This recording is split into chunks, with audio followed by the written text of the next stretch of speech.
the Brooklyn Nets. That's it. That's the whole show. This is Run It Back. Run it up, the run it back. Yeah. Run it up, the run it back. Run it back. Run it up, run it back. Yeah. Run it up, the run it back. Yeah. What a Wednesday morning this is going to be. Well, let's just get right into it. We're joined as always by Stadium Insider Shams Charania, who's been a busy man. How about Chandler Parsons and Eddie? I am so proud of you for showing up for work today, given all that is happening in your neck of the woods. Well done, sir. Well done. Okay, you know what? We're just going to get right into it. We're going to start with the Steve Nash situation. And it felt like yesterday it was one story and then another, and it hasn't stopped yet. They have, quote unquote, mutually parted ways, Shams. What is the backstory? Was this sudden? It's weird because we talked about it yesterday, but what happened?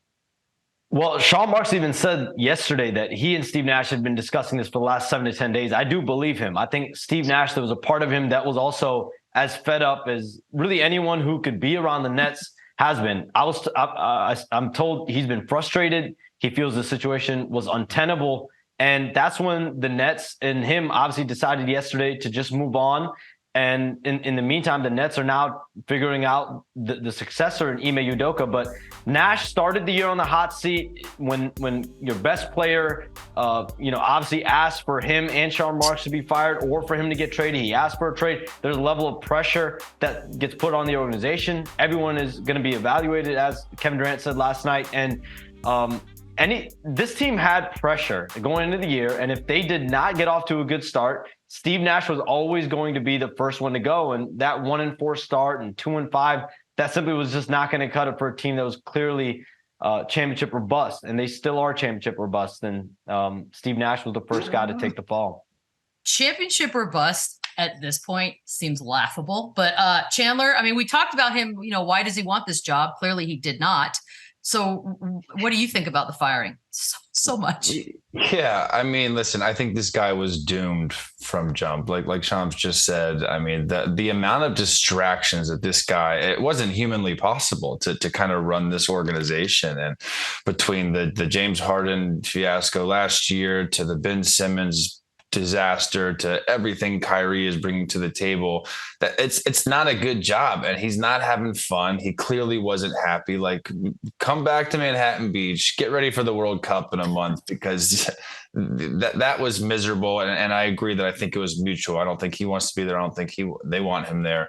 But that was just a tough situation for him. And I don't care how much talent they have. That team is in such disarray and no leadership. And it looks like it's miserable to be anything involved with that franchise. And I think it's a huge deep breath for Steve Nash to get out of there. Like, did he do a great job? Obviously not. No, they got off to a hot start or a bad start. And listen, the coach is usually the scapegoat. This is a players' league.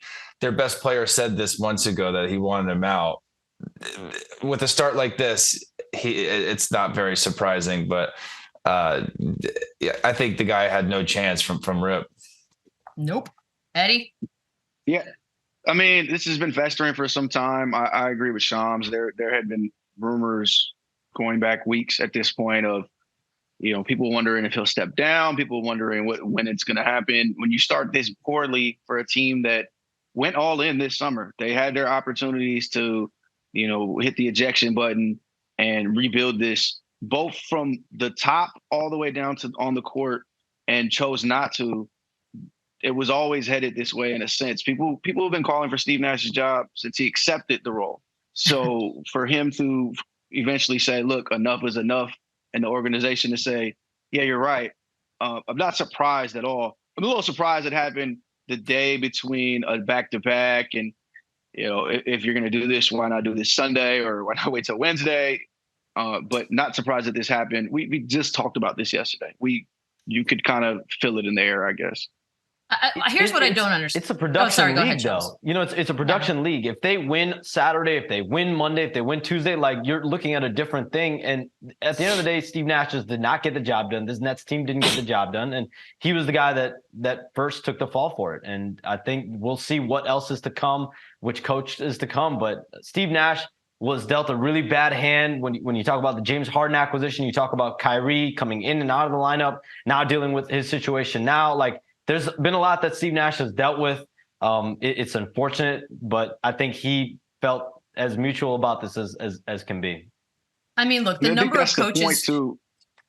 So Well, I was just gonna want to I say think the that's the coaches, point. like, go ahead. Sorry. Just real quick, the Steve Nash isn't a victim here. He ultimately did not perform well. Like they didn't win a playoff game last year. They won one playoff series, and that was with an injured Jaylen Brown. And they even lost one of those games to the Celtics. The reason they were in the Bucks series the way they were was because Kevin had one of the best games of all time in Game 5 to keep them alive. So it's not like he just knocked it out the park. They didn't just fire Phil Jackson. He is complicit in a sense. But yeah, was he dealt a bad hand? Did he have to deal with a lot as well? Of course, but he also was tasked with getting through that and never quite did. I think it was very telling yesterday. You have guys like Steve Kerr coming out and saying, like, I couldn't even coach in that situation. It's so dysfunctional at this point. But to me, the timing was weird because we're still in the middle of this sort of Kyrie Irving promotion of an anti-Semitic movie. Zero punishment's been handed down, not even in the form of like a minor fine. We've had statements issued that have failed to even name Kyrie Irving in the statements, which kind of tells, I think, everyone reading them that this is not being taken all that seriously. And then the only person to quote unquote be punished through all of it is Steve Nash. Doesn't that just feel like whoever gets the next coaching job, and we will go into that next, is still going to walk into what is basically a giant stinking poop show? Like, this isn't going to be different, right, Chandler? Yeah, listen, whether it's Udoka or whoever it is, I don't think there's some person that can just come in here and sprinkle some magic on this team and get them to buy in, get them to all of a sudden have Ben Simmons be this player he was again. You know what I mean? I don't think this guy, whoever comes in, is going to change Kyrie Irving and his views and his ways right now. The guy, there's so many distractions and so many things looming over that franchise. It's kind of a horrible job right now. Like there's a lot of expectations, a lot of pressure to win, and it is not a fun situation. So obviously we're going to talk about the candidate coming up, but I don't know if I'd even want that job. Like I love the talent. I love the roster. I think they're still a championship or bust for whatever reason, and probably because they have Kevin Durant and Kyrie Irving. They can still catch fire and win a series, and anything can happen in the playoffs. And if they get the right guy at the top, that could happen even more. But I don't like it, and it's unfair to coaches. Like I said, it's a players' league, and there's always got to be a fall guy, and Marks might be next. Who knows? Yeah, Eddie, I want to ask you: do you think KD or Kyrie had any part in this yesterday? I know Kevin Durant said he woke up from a nap to the news, but what do you think? Yeah, Sean Marks himself said that they weren't. The way the team has operated, that's pretty much par the course. That's some of the complaints over the summer, obviously, between Kevin and Kyrie. I could confirm the nap story. I know people don't believe that one, but I could confirm that Kevin was up crazy early with the news of takeoff passing, and so eventually passed out. And I got a text about 1:30. It was like, yo, what the, like, basically, and then it all comes up. Now, did Kevin know there was some inkling and some rumblings? I heard rumors in the last 2 weeks, so I'm sure he's sitting there hearing rumors as well. But yeah, definitely woke up to the news of all of this happening, and we're all kind of sitting around wondering who the next head coach is going to be. But I agree with Chandler. Like, this has to be one of the worst jobs in the league, besides living in New York and making a ton of money. You're almost set up to fail, especially coming into this mid-season. You can't hire your own staff. You got to implement whatever principles you want to implement on the fly. You don't get a full camp. You're not choosing the roster either. You're stuck with what you have at the moment. It's tough. I was shocked that people are interested in this. And I guess we'll talk about the candidates here in any moment, but I was shocked that there was even that level of interest. Well, yeah, let's get to that right now, Shams, because it's almost immediately after we hear about Steve Nash being fired, we hear about who the Nets are thinking about hiring as the next head coach. What's the latest on that? The Nets are planning to hire Ime Udoka as their new head coach, sources tell me. They've been vetting Ime Udoka for the last 24 to 48 hours. This goes back to the weekend, really, Sunday into Monday. They've started discussions with Ime Udoka, I'm told, even before the firing of Nash, as far as the concept of hiring Ime Udoka. So that is a process that is underway. There's obviously different steps that they have to take. Ime Udoka is under a 1-year suspension with the Celtics because of an improper workplace relationship that they need to vet out. They need to have conversations with the Celtics to get Ime Udoka aboard. But I'm told the Celtics have already granted permission to the Nets to speak to Udoka, and they will let him go freely. They will let him go without any compensation. Essentially, they're going to let their coach that was one of the top coaches in the league last year go for free. So he's going to have his hands full regardless. He has a relationship with Kevin Durant through Team USA, through the 1 year he spent there as an assistant. And Ben Simmons, he coached in Philadelphia as well. So there are relationships there. This is probably the easiest guy that you can find if you want to continue to try to have a championship robust mentality this year. But again, this is a very, very tall task this year for this team. So when you say they've been talking to him for 24 to 48 hours, is that the quote unquote due diligence that we're supposed to buy? That's what that is? I think anytime you're going to hire a guy, you need to have some form of contact. But with this process, it goes even beyond just discussions with Ime Udoka, right? Like they have to do their full, complete due diligence when it comes to the investigation that the Celtics took shape. And so I don't know what type of material they have, can get their hands on with the Celtics, because that's proprietary investigation that the Celtics conducted. So do they do their own investigation? How long does that take? Those questions are something only Brooklyn can answer to, but the process started, over 24 to 48 hours ago. Guys, who wants to address this first? Chandler? Yeah, I mean, listen, I think strictly basketball wise, this is the best coach available, and it's familiar. He was there. Like Shams said, he was with KD and Team USA. Look what he did defensively in Boston. That was the best defensive team in the NBA. And when you look at Brooklyn this year, their defense is horrible. So I think basketball wise, this makes sense. I just don't know all the details. We don't know all the information that Boston knows to where they are not fighting for this guy. They are not keeping this young up and coming coach who just took them to the finals in their first year.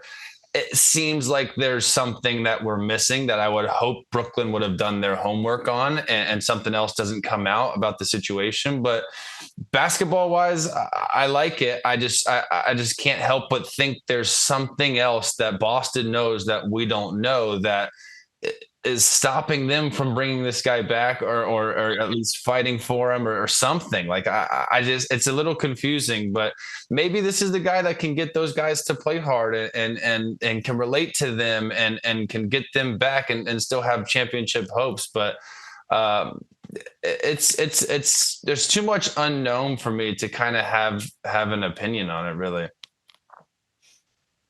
Eddie. Yeah, I love Ime as a coach. I wonder for the Nets, when the name popped up yesterday, I'm like, there's no way. There's no way they add a fourth ring to the 3-ring circus, but apparently they're going to.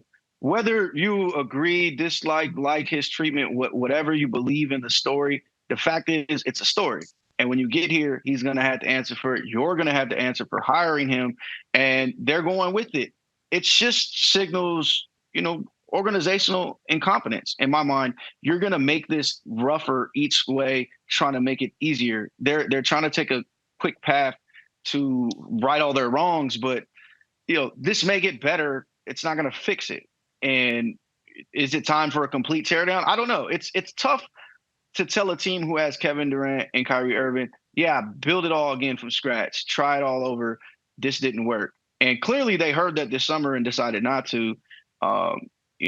But there's a lot of signs here that you might need to, knock this down, build another house, and see what happens from there. But they're clearly not. They clearly don't want to. And now they're going to have a coach who doesn't have his own staff. They're going to have a GM who, if Sean Marks is fired and have to hire a new GM who didn't hire his coach, and on and on and on, and just things that trickle down and down that lead to organizational failure in a lot of ways. And that's what they're looking at right now.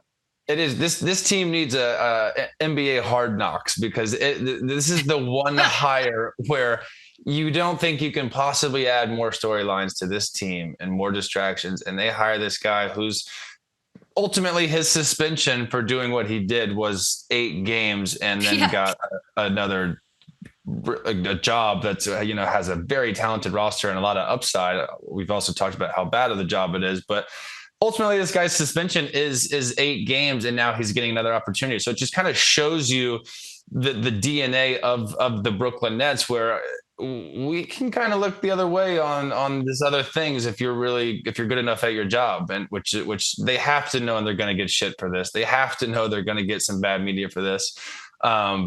But they think he's the guy to fix this enormous problem there, so they're running with it. But yeah, I mean, Udoka, he's 8 games and he's back. How much of this is desperation, though? Like, how desperate do you have to be as an organization where Ime Udoka is the guy that you feel like can turn this around? And you're not giving him much grace because he's coming in when you haven't had a training camp, nothing. Like, you're desperate if you're bringing in that with his situation, what's going on with him.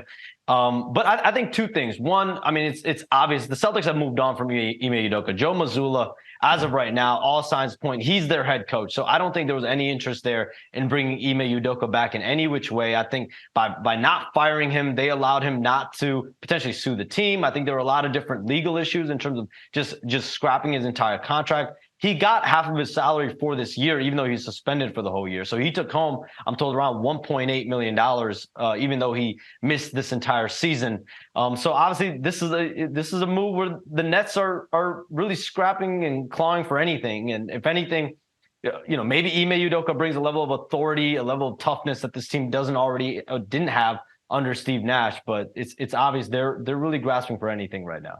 Well, first of all, hide your wives and hide your kids, because I don't understand what we're doing here. I don't understand why there's no one there with a spine. Like, we went from a Nets team who played the morality card during COVID with Kyrie Irving and was like, you're going to do it our way or no way, or we're going to sit you out and we don't care, to just being so lost in the sauce now that it's like they're the worst. And I'm not even talking about on the court, just the worst culture in basketball right now. And now you're bringing in a guy who on paper is, of course, a wonderful basketball coach, but is so unemployable by his own team that they're just poof. They're going to send him away with their blessing. I don't understand how this ends. I don't understand how they think this is going to go away or be quiet.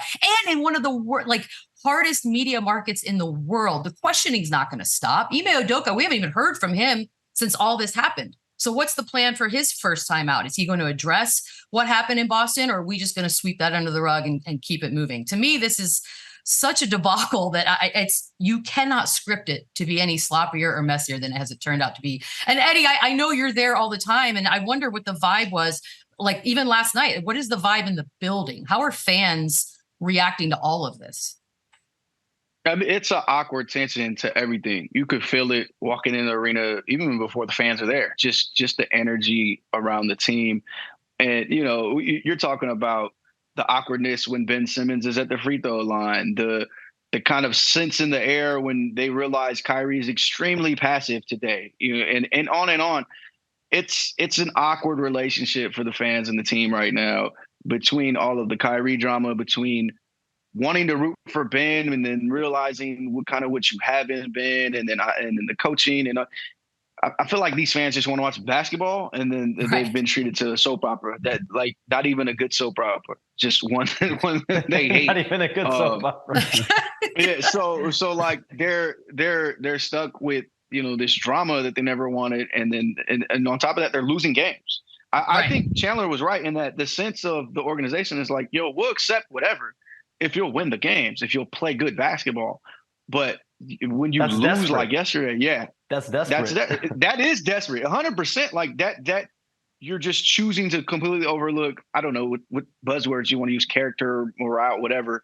All of them. Yeah, that was a tough loss. And that's what kind of made Kyrie's performance even more dumbfounding. It was like, that would have been a huge win for the team. You started off that season so poorly.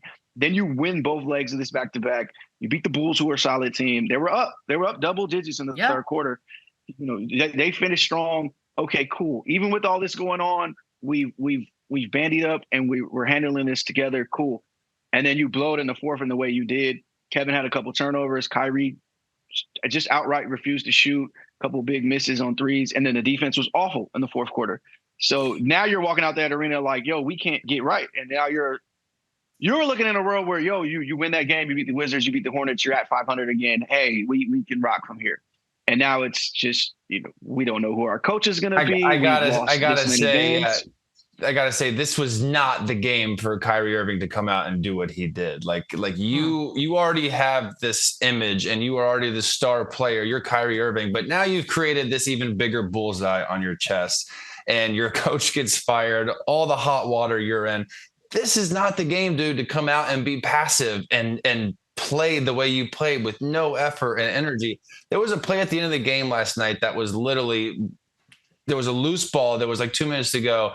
And I think it was Joe Harris just kind of bent over and Caruso comes flying in, dives on the floor, gets the ball and gets the loose ball. I'm like, that is like their problem in a very, very, very small nutshell. But like, those are the plays that the Brooklyn Nets, that Kyrie Irving, that Ben Simmons should be doing, because that's all he can basically do at this point. He should be doing all that. And they don't care. It's like they really just don't give a shit. And it's crazy because they have so much potential. Sorry for cursing again. It's okay. I get it. Look, I think that it's interesting that Kyrie Irving, who is very adamant about, he's his own guy, doesn't care what anybody thinks, believes what he believes. But to me, I'm not a psychotherapist or in any capacity, but it seems like, is it possible it's getting to him? I mean, last night was bizarre to watch, and I know he won't admit it, but there's a lot of noise from the top down at this point. Can we believe him when he says, I don't really care what anybody thinks? Because it didn't look like it last night. No, I mean, going back to last year. And you shouldn't have to wonder which version you're going to get when you're paying this guy that amount of money and that type of credentials. You should not be having to worry, what Kyrie Irving am I getting today? Am I getting moody, pouty? There's no way he's going to have a future in Brooklyn because of this, the environment that he's created there. It's just all self-inflicted too. No one's doing this to him. He's not a victim here. This is him shooting himself in the foot.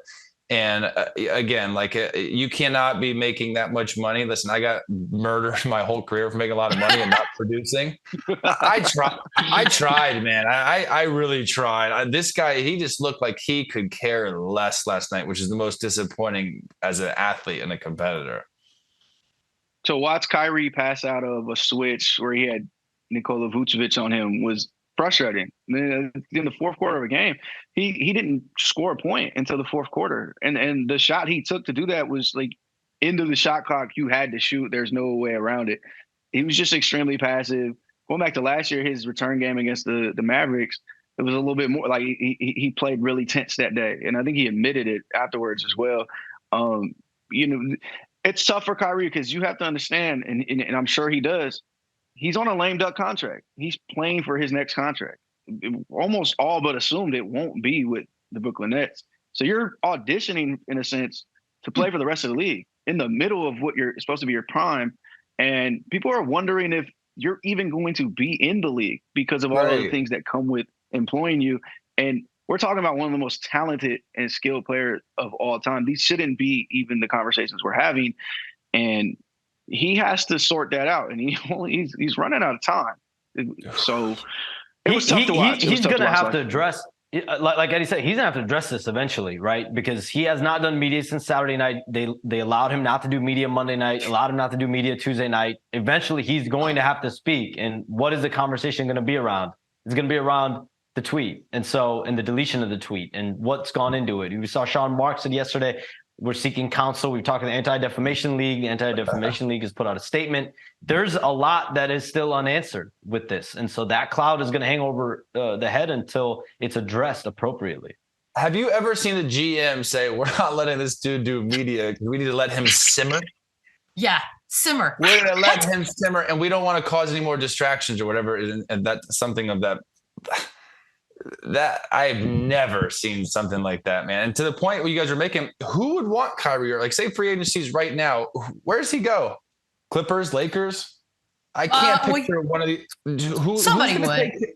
I think somebody would as well, but I don't think there's not going to be all at a max. suitors. Chandler, at a max, what do you think? 1 year? I'm not giving this guy a long-term deal. No chance. I don't care how good he is. I don't care the impact he has on the court. Because like I said, you don't know what version you're getting, and you don't know when you're going to get it. And you don't even know if he's going to play because he's going to say something else crazy and get suspended finally by the NBA. So it would be tough, man. But I'm not giving him more than a 1-year deal next year. I mean, that was the decision the Nets were tasked with this summer, right? Shams reported over it all summer. They wanted to do a non-guarantee deal. They wanted to do a deal with incentives. They wanted to do a football deal, essentially, but they were not giving him a 4-year guarantee deal. And eventually he settles on just the 1 year to bet and gamble on himself. But he's going to be even in the same situation now where if you're a team, you go, hey, we're going to give you the 1 year. We're going to play this year by year by year. I wonder, people just assume the Lakers want him. I wonder, they wanted him that bad. They could have had him. There was it's widely reported at this point, like he was available to them at the right price, and they decided not to. They're still sitting there with their picks and with Russell Westbrook, and they should be, it's insane in a world where the Lakers and LeBron James's team started 0-for-5. They're not even in the A block. They're not even the big story of the year because the Nets have been that bad in all these senses. Look at this. So for the Lakers in their state right now to go, we don't want him, that guy, that's about as low as it gets. Hey, once they take that L tonight to New Orleans, Eddie, we'll be right back on that train talking about the Lakers. We'll start again on second of Monday.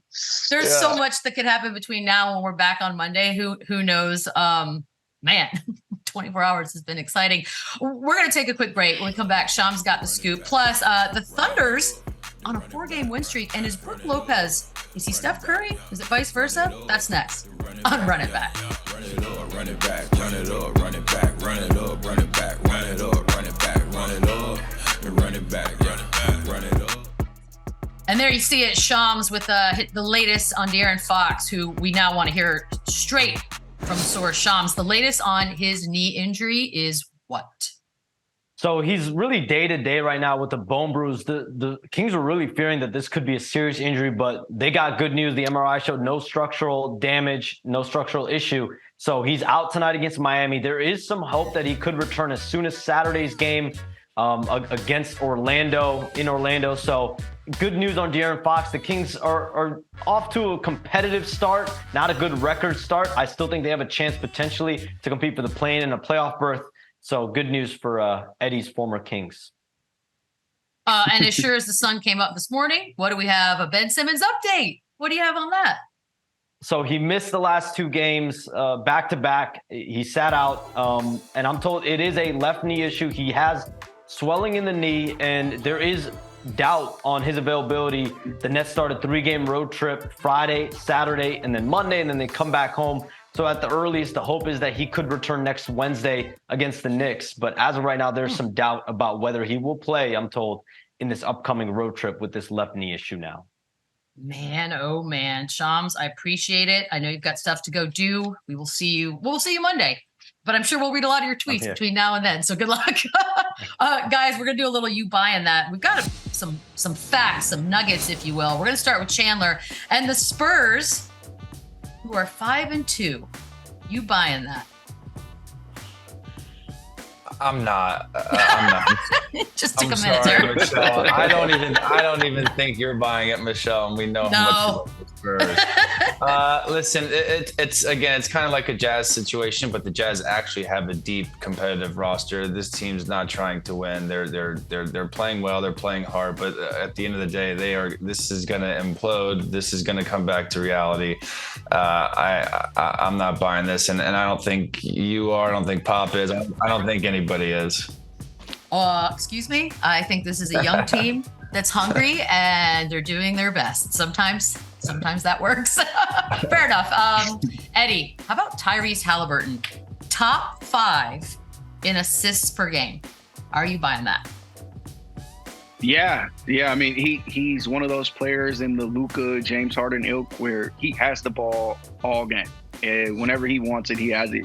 And he has full autonomy to do whatever he wants. I joked about him the other night. I said he plays 2K ball, which basically means he spreads the floor and he either hunts out for a 3 or he drives in a way so he can kick it and get an easy assist. I see it happening. I love Reese's game. I think he's a great young player and could turn into something better. I really like what they're cooking up out there in Indiana. All right. Chandler, how about Kevin Porter Jr.? He's up in his average about 5 points from last year. He's over 20 a game right now. Are you buying it? I mean, listen, the guy's always been a bucket. He can score in a bunch of ways. He's very, very shifty and crafty and one-on-one. He can handle it. He can shoot the ball. He's athletic. I can't put stock into it. And a guy putting up a lot of points on a bad team, though. Could he average 20? Sure. But like they're awful, and he's going to have a bunch of opportunities. So I'm buying it, but like on sale, I'm buying it. Oh, okay. Sale. I love sale talk. It's my favorite. Okay. Don't look now. But Eddie, the Thunder, 4 wins in a row. Are you buying it? No, I'm just not. I like the collection of some young guys they have, but that fella right there, Shai Gilgeous-Alexander, he's going to be on another team at some point, and when they get ready to start losing these games.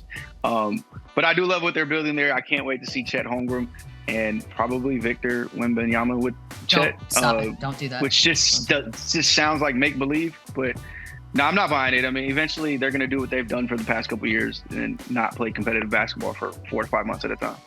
Hey, Shai's numbers are crazy. Did you see these? They're like 31, nice. 7, 3. Like this kid is going. But again, it's high volume on a bad team. Yeah, it's not great. Okay, here we go. We got a good team. We got good facts here. Brook Lopez averaging 2.5 3-pointers a game. I love this dude. Chandler, are you buying it? Yeah, I mean the guy can shoot, and by the way, he's also averaging close to 3 blocks a game too, and he's the perfect ideal stretch center for Giannis. The guy he can play defense, he can pick and pop, he can space the floor, and guys inevitably are going to have to help on Giannis, and he is the ideal threat to sit there and knock down threes at a high clip. So yeah, I'm buying it. I think he is exactly what that team and what Giannis needs. Man, Eddie, do you remember when Brook Lopez was a net and the worst thing they had to worry about is they just weren't very good? Those were the good old days, weren't they? Just wanted to throw that in there. Some memories. We're going to take a quick break. When we come back, is Superman coming back? Man, I kind of hope so. Plus, will a player north of the border win MVP? That's all up when we run it back. Run it up, run it back, run it up, run it back, run it up, run it back, run it up. I've been a Warrior my whole life. I started out at my school as a Warrior. They need a big. I know they have Kevon Looney, and I know they have the young boy Wiseman, but I'm Dwight Howard. Wiseman can learn so much from me because he's headed in that direction of being a great big man. You know what I'm saying? So I feel like even in that situation, playing with all shooters like that, Steph, the way he get open with me setting screens, he's gonna get more wide open. Okay, I like this trend of selling yourself to a team. Dwight Howard with the biggest crystal I've ever seen on that chain. Do you agree with him, Chandler, that he would be a good fit for that Warriors team? Listen, could Dwight Howard help them? Sure. If I'm the Warriors, do I think it's necessary to bring him in? No. Listen, you have Hall of Famers across the board on that roster. You have leadership everywhere. You have bigs. You have Looney. You have James Wiseman, and half the time they're playing Draymond anyways at the 5. So could he add some value? Maybe. Is it necessary? I don't really see it. I think they got those 2 bigs that are doing perfectly fine. And like I said, I don't really see it. It's funny. These guys are really pitching themselves though, but no, I don't. It's a trend. I don't really see the need. What do you think, Eddie? Yeah, I think it's a little bit of an odd fit. Dwight probably still has some gas left in the tank, but that's just not the team for him. I know they flirted with bringing him on a few times throughout his career and just ultimately didn't do it. I don't think the big fellas are the issue out there in Golden State. If Dwight can come play some perimeter defense, that'd be great. But as far as some rebounding and rim protection, I don't think he necessarily needs to be there right now. But I do appreciate the effort on his part. We all want jobs. How about this? This next topic is there's a big article, a big article about the NBA possibly going big again in the trends. It starts talking about the Orlando Magic. They've got 2 6'10s, a 7'2 sitting up there. And so people are wondering, is this what's happening? Is the NBA going big again, Chandler? Listen, I think for you to go big, you need a generational big like a Jokic, like an Embiid, like a Towns, or you need a big like a Robert Williams, because the NBA is so pick and roll heavy and teams love the option to switch. And if you get a guy like a Chris Paul or Steph Curry that's going to expose mismatches against one of these big immobile 5-man, it's not going to work. So I think, listen, it's a luxury having it, and you always want size to get on the glass and to block shots. But nowadays the game is switching, and it's all ISO, and it's all go get a bucket. And you have to have a 5-man that can move their feet, stay in front of these little guards, and be able to switch the pick and roll. So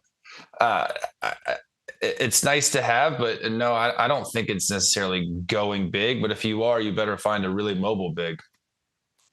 Yeah, I think Chandler's dead on. You need a ton of athleticism if you're going to do that. You saw the Celtics get to the finals doing that. You saw the Cavaliers, a more resurgent team in the league, doing that. But that's a very unique set of bigs out there. We need guys that can shoot on the back end of our offense. We need guys that can rotate on the back end of our defense. And then we're going to need that one kind of generational guy who can switch at the top of the key and guard small ball handlers. And how many of those are in the league? You know, the Timberwolves are going through it right now, and that seeing that Cat can't do all those things, and they're having issues, and they need to figure out how to handle that. Yeah, would you love to have that set up? For sure, but Sure. There's like 3 of those centers that exist, and good luck. Yeah, it'd be nice. But okay, Eddie, I feel like I'm giving you a little bit of easier start today, and convince me. Okay, I'm gonna give you the premise, and we're gonna see what you come up with. How about this? The Knicks are the best team in New York. Go. We have not talked about the Knicks drama at any point on this show. We're in week 3. We're a month in now. So yeah, they're the best team, unfortunately. But the Nets can say that they're better when they play next Wednesday. We'll see. But yeah, the Knicks for sure right now. God, that hurt you. We could feel the pain through the screen, Eddie. I'm so sorry. But at least it was an easier premise for you today. Chandler, how about this? You've got to convince me that Pascal Siakam will win the MVP. Man, I love this guy. I kind of touched on him yesterday. He does it all. He's one of these stars that does all the little things while doing all the big things. The guy's averaging 26, 10, and 7.5. He's super efficient from the field. He's shooting 47 from the field and 39 from 3. I love what he's doing. He's such an interchangeable piece. He can switch 1 through 5. They can go small and put him at the center. He can bring the ball up and initiate the offense. He is the key to that team. And if they find themselves somewhere in a 3, 4, 5 seed, and these numbers and this efficiency continues, I think he's got a good chance, honestly. This has been a very impressive start. I love their team. I love the OG Siakam, Scotty Barnes, interchangeable pieces, and I'm really happy for him because this kid came out of nowhere, man. He's not one of these prodigy kids that was been praised his whole life. He has worked for everything he's got. He grinds every single day. His game isn't the prettiest, flashiest, but he gets it done. All right, that was a passionate plea right there. All right, Eddie. Convince me that Giannis is the best defensive player in the league.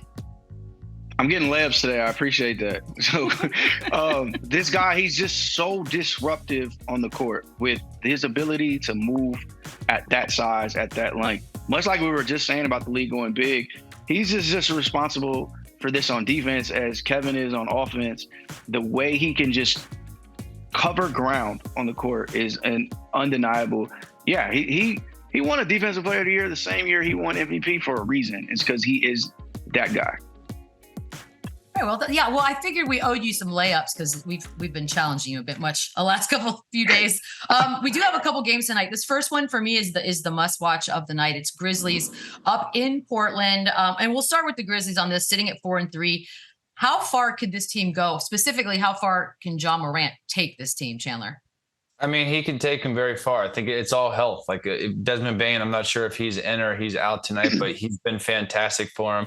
They have really developed these role players too that kind of come out of nowhere and play significant parts of their teams.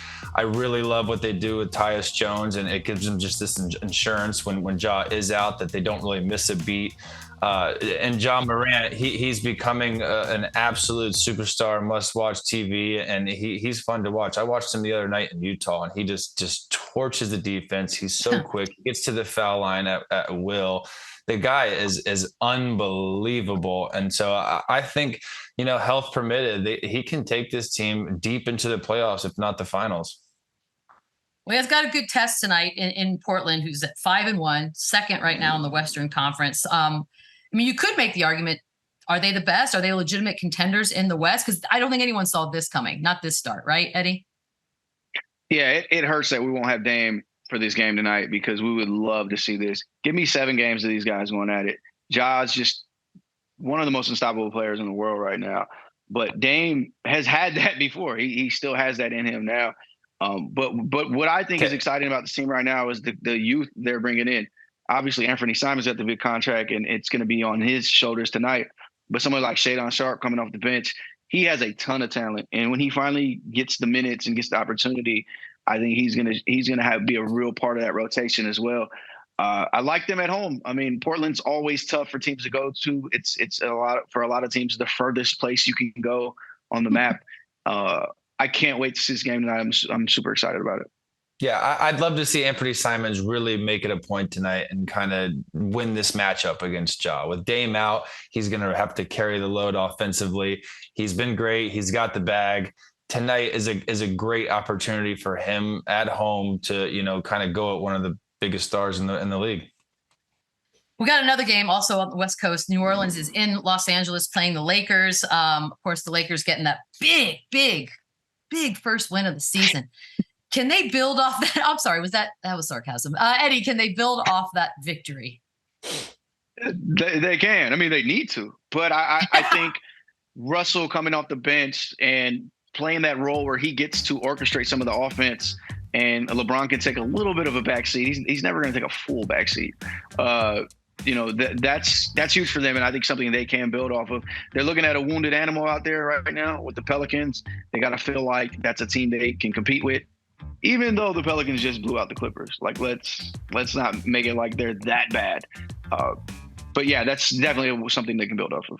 Yeah, and anytime there's a trade that happened like between these two, you want to prove that you won the trade. This is the Anthony Davis Bowl, right? You want to have those bragging rights. You want to win that trade, and so I think this game is huge. I think that we'll see if Russ was a fluke coming off the bench, or if he brings that same energy and effort. And listen, the New Orleans gets their pick. So what better way to make their record a little worse than beat the shit out of them tonight and add another loss. So I think it's going to be fun. Zion played great in his return last game against the Clippers. And, it's going to be an exciting game regardless because it's the Lakers. But yeah, I think there's always this inner competitiveness when there's a trade of that size. So it'll be fun to watch. Do you think, who, like on the Pelicans side with Zion, as far as who stops him and who does what? If you're the Pelicans right now, are you salivating at the idea of you got Zion out there tonight to see what can happen? Eddie? Yeah, for sure. Oh, Chandler. No, you go ahead, Eddie. No, for sure. I mean, this is a matchup you feel like you can thrive on. The Lakers are not a great defensive team, even with all Anthony Davis does for them. That's not a great matchup for him as well. Zion is much more physical than Anthony Davis wants to be.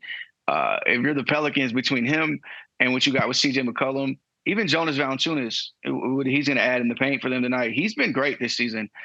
He's getting a little bit better guarding the perimeter, like we were talking earlier, switching and kind of holding his own at the least until he can get some help. The Lakers really have nothing for him in the paint. So it's a really tough matchup for the Lakers. Going to be late night watching for you, Eddie, but I think it's going to be well worth it, both these games. Coming up next, Ben Simmons, of course, did not play last night, but that does not mean that he didn't make his presence felt in one way or another. We'll talk about that when Run It Back returns. Run it up, the running back, yeah. Run it up, run it back, run it up, run it back, run it up, run it back.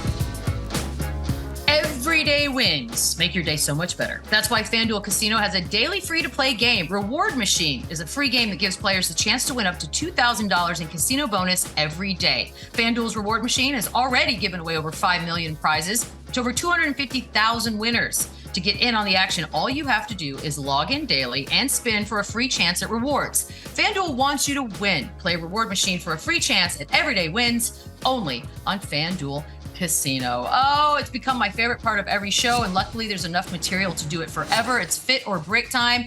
Woo! Ben Simmons looking like a grandma, y'all. What do you think? I'm actually feeling the sweater. I don't like the shirt that's under it. I don't mind the cardigan, but I would have went with a basic white tee or something underneath. The shirt underneath, I'm not rolling with. I love a nice cardigan, but that's daring right there. That's a little beyond me. Also, you would think the way he's playing and the attention, like you wouldn't do anything to put any other pressure on your outfits or any more attention on your outfits, for God's sakes. God, I just want to know what Patty Mills is thinking right now of all of this. Look at his face. That's who I want to really question. Yeah, no, the shirt looks like those special edition Dolce & Gabbana toasters, which, I guess is cool, but I don't know if I like it in a shirt form. But anyways, that's Ben Simmons. We've got more. Darius Baisley. Okay. He is loving these berets. Like, he's making this his thing. And, that's signature. Cool. It's just not for me. I like those pants, though. Those are really nice. I do love the pants. The baggy pants are fun. The hat, not for me either. I think I like the chromed out car. Oof. Yeah, is the beret going to stick? Like, are we thinking this is going to be his signature? It might be his signature, but I don't know if it's going to stick. He's going to try his damnedest to make it stick. All right, but I do like the pants. I would wear them. I don't know if that's good or bad for Mr. Baisley, but we've got more. Draymond in Miami. I mean, you have to say that it's in Miami, right? Yeah. When in Rome, I guess. Yeah, no again, if he wore this in Milwaukee when it's 8 degrees, then it's silly. This is more acceptable in Miami. I like a good matching set. Yeah, I don't hate this one. Yeah, this is I like it. I'm all for a matching set too. A short/long sleeve set. You got to Miami it out. I get it. They only go once a year. Got to enjoy. And we can't be the guys that hate on everything. We can't. We can't. Let's not make it like we're Virgil over here. Like, I mean, look at us. We're three fashionistas. Bryn Forbes. It seems very almost like a student. He looks like a student to me. Yeah, this is. Where's he at wearing this? Like, he's in Minnesota. I'm not feeling this. I don't like that wash of jeans either. Like, that's not. Or is that leather? Like, is that the leather pant? I don't like it. No, it's not leather. It can't be leather.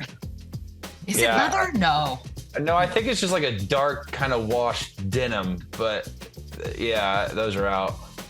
Okay. Oh, those are out. Those are dead. You heard it here first. Chandler Parsons. Okay, we're gonna try this again. I swear it's gonna work at some point. Chandler, do not do any first baskets today. Eddie, please, for the 4-leg parlay, start us off. One of these is gonna hit. Go. Okay. I went safe today. I picked Zion over 8.5 rebounds against the Lakers. I'm expecting him to be dominant today. So, which probably means he'll be awful and won't rebound at all. So sorry, guys, but going Zion. For my second leg, me and Chandler are both betting on Trey today. I see. I'm going with Trey over 3.5 threes. He is scorching the Knicks when he's seen him. He's averaged 33.5 points last year. Maybe 35. I forget. I love it. But I'm expecting him to shoot the Knicks' heads off every chance he gets. Okay. So. Yeah. Chandler, go.